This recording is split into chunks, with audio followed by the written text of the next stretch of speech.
Taiwan. And they've also been offloading more than $400 billion worth of US Treasury bonds. So they're trying to sort of detach their economy from the dollar. Yeah. And, gold is the perfect sort of fungible, or is it fungible or non-fungible? I can't remember. Anyway, I think that's fungible, yeah. Yeah, you can sort of spend it anywhere. It's not, you certainly won't be malleable. Yeah, you won't be...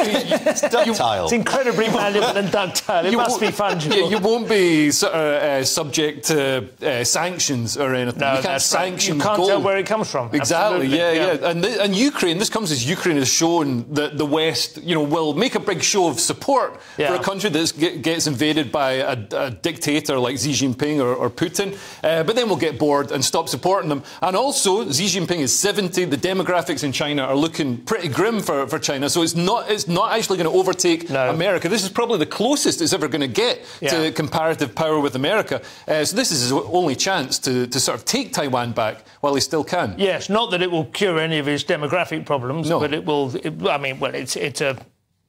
It's an absolutely fundamental clause in their whole sort of their contract, their mission statement, isn't it? It is quite interesting that I have a couple of friends who invest in that kind of market, and they've been observing this for a number of years, that China's, I think it's been stockpiling gold even more than 18 months, which is what the Mail said. And there was concern at one point that they were going to try and launch a new default currency, have a gold-backed currency, which would be the first one for a very long time, and challenge dollar hegemony on that front. I don't know. What do you think about that?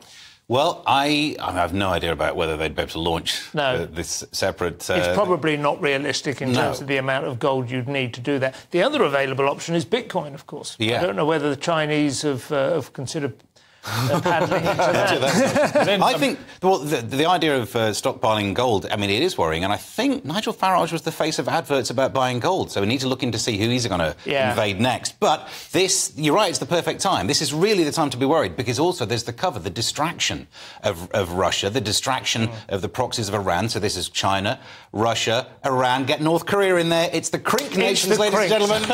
And is it also timed for the election in November? Do you think they'll do it under cover of that? I mean, I suppose that would be quite problematic as well. Well, I guess if Trump gets in and he's more isolationist, although Republicans tend to be isolationist when they're in opposition, and then when they get in, they're actually a lot more, we're going to beat you up. The funny thing about Trump was the very first thing he did when he was president, the first kind of spanner he threw in the works, was to phone Taiwan, wasn't it? Direct. Do you remember that? Yeah. And had addressed them as such. And he provided enormous military support to Ukraine. Yes, absolutely. Well, interesting times lie ahead.